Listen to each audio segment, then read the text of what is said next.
2024 সালে এইচএসসি পরীক্ষার্থী বন্ধুরা, আমার ভিডিওতে তোমাদের সকলকে স্বাগতম। তো তোমরা কিন্তু অনেকেই রেজাল্ট খারাপ হওয়ার কারণে অথবা মনের মতো হয়নি বলে তোমরা কিন্তু বোর্ড চ্যালেঞ্জ করেছো।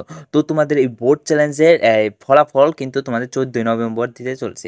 তো এই 14 নভেম্বর কয়টা বাজে রেজাল্টটা দিবে সেটাই কিন্তু আজকে ভিডিওতে বলবো। তো ভিডিওটা না টেনে সম্পূর্ণ দেখার অনুরোধ রইলো, কারণ ভিডিওটাতে খুব গুরুত্বপূর্ণ তথ্য রয়েছে। তো যারা বোর্ড চ্যালেঞ্জ করেছো তারা সবাই এই ভিডিওটা ফুল দেখবে।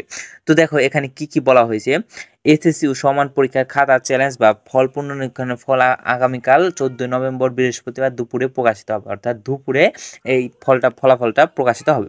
মঙ্গলবার 12 নভেম্বর ঢাকা মাধ্যমিক ও উচ্চ মাধ্যমিক শিক্ষা বোর্ডের চেয়ারম্যান আন্তরিক বোর্ডের সমন্বয়ক সভাপতি তপন কুমার সরকার দ্য ডেইলি ক্যাম্পাসকে এ তথ্য নিশ্চিত করেছেন, অর্থাৎ তপন কুমার সরকার কিন্তু এ তথ্য নিজেই বলেছেন। তো ঢাকা শিক্ষা বোর্ডের সংশ্লিষ্ট সূত্রে জানা গেছে, চলতি বছরে ঢাকা বোর্ডে প্রায় 1,80,000 পরীক্ষার্থী এইচএসসি ও সমান পরীক্ষা ফল পুনর্নিরীক্ষণের আবেদন করেছেন। এবারে এইচএসসি ও সমান পরীক্ষা যে বিষয়গুলো পরীক্ষা অনুষ্ঠিত হয়েছে ওই বিষয়গুলো ফল পুনর্নিরীক্ষণের সুযোগ শিক্ষার্থীরা পেয়েছে। তবে সাবজেক্ট ম্যাপিং হয় বিষয়গুলো ফল পুনর্নিরীক্ষণের সুযোগ ছিল না। গত 16 থেকে 22 অক্টোবর পর্যন্ত ফল পুনর্নিরীক্ষণের আবেদন নেওয়া হয়। অধ্যাপক তপন কুমার সরকার বলেন, এবার প্রতিটি বোর্ডে দুপুর 2টা থেকে 3টার মধ্যে পুনর্নিরীক্ষণের ফলাফল প্রকাশ করতে পারে।